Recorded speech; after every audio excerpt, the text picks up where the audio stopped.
Hi everybody, I'm here to report on yesterday's 2-1 win against Motherwell at Hampden to get us into the League Cup final for a second consecutive year.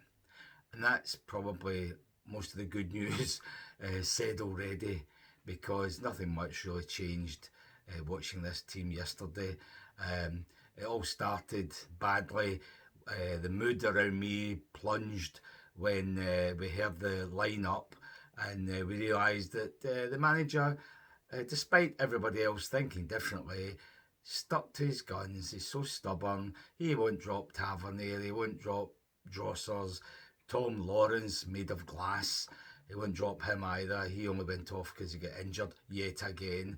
So when we heard the team, we weren't inspired because it was just going to be the same old, same old. And in fact, in the first half, that's what it turned out to be like. We had all the possession, we had a few great moves, chances to score. Drossers, of course, missed one early on, shot at the goal, free shot at goal, and he put it past the post. He had another move where it went to him up the middle, one guy between him and the goal. Bayrami running up to his left, just slot it in front of Bayrami, and the chances are it's a goal. No, he hits it straight to the one defender. So that summed him up. The one good thing he did in the whole game was score the equaliser, but even I could have scored that goal. So why he's still playing, who knows? What a difference when Danilo came on for the last, 20 odd minutes. He actually moves about more in the box, especially takes defenders with him, can lay it off, looks energetic, still rusty, obviously. A couple of times he misplaced a pass or whatever, but that was just sheer rustiness. So why he's not getting a start instead of Drossers, who knows? Tom Lawrence as well, when we've got other people that can play that role, especially by Rami or even Diomande, who came on for him. And as for Tavernier at the back, I've never liked the guy. He's the most overrated player in history. I mean, I've been going to Ibrox for 64 years next month, and he is the most overrated player I've ever seen at Ibrox. And now he's just an absolute dud. He had a nightmare from the first minute to the 70th nearly. That's how long he lasted. He shouldn't have come out the tunnel for the second half, but oh no, the manager wouldn't drop him. He couldn't do a thing right. Overhit crosses, misplacing passes, losing the ball, out of position, unable to tackle people.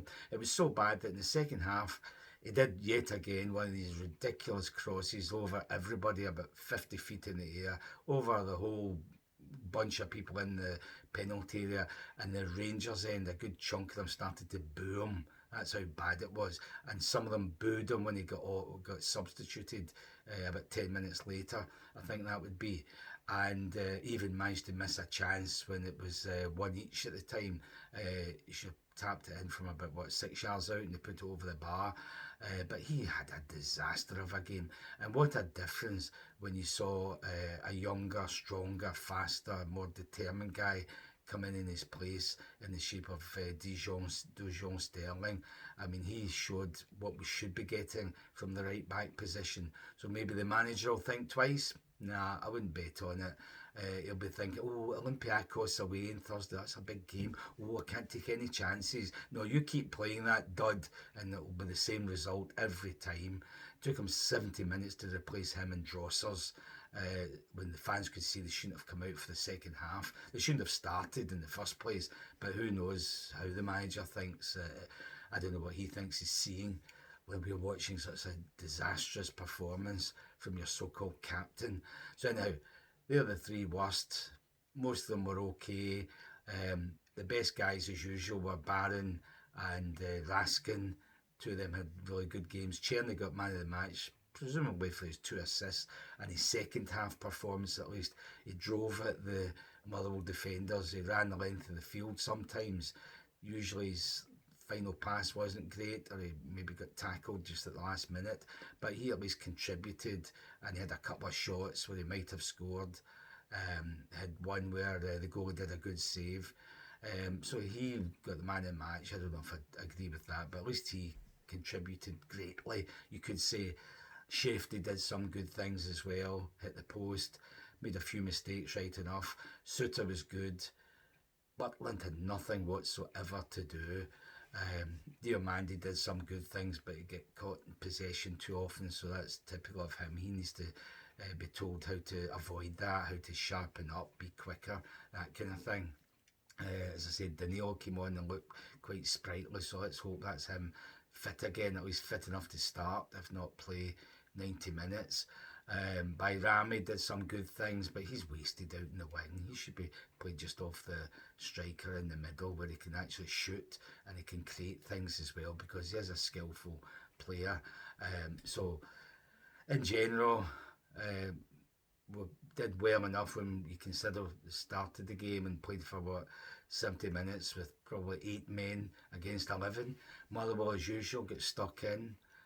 Organised, big, strong players. Some of them look quicker than ours as well. They'd done nothing for the first 25 minutes, absolutely nothing. And then one cross into the box, and there's suddenly a goal up thanks to Rangers fan Andy Halliday, who at least saw the cross coming in, ran past a couple of defenders, stretched out and just deflected it into the net. Really good goal from his point of view, but shocking from ours. No wonder Butland was out arguing with Tavernier, who failed yet again to stop the cross going in. But even worse, it went by 2 central defenders.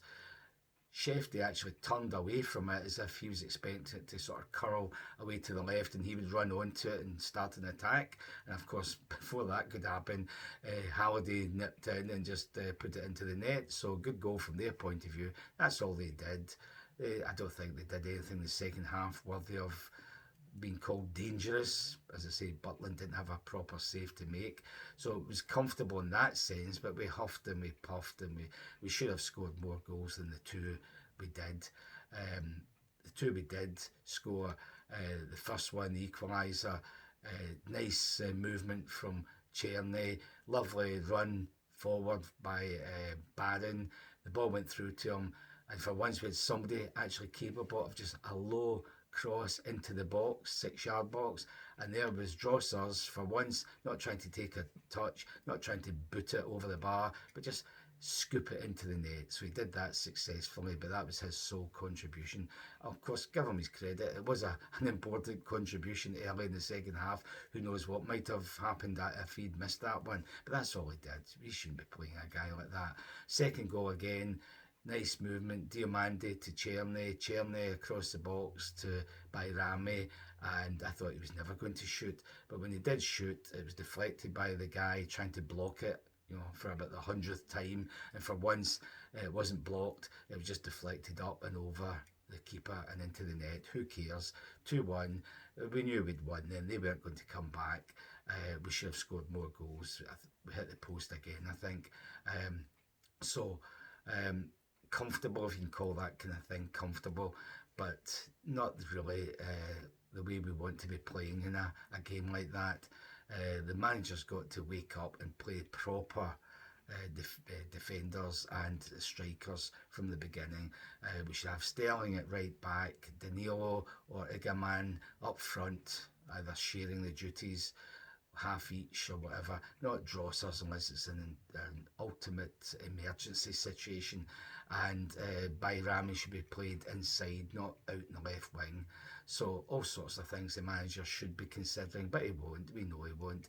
And the thought of the final, if he keeps playing Tavernier up against Maeda, wow, I just can't imagine it. It's just horrifying. But of course the manager won't see any problem there, because he's got a wonderful captain who, no matter how badly he's playing, he won't take off until he starts hearing the crowd maybe booing him every time he touches the ball. Maybe it'll take that for the manager to actually wake up.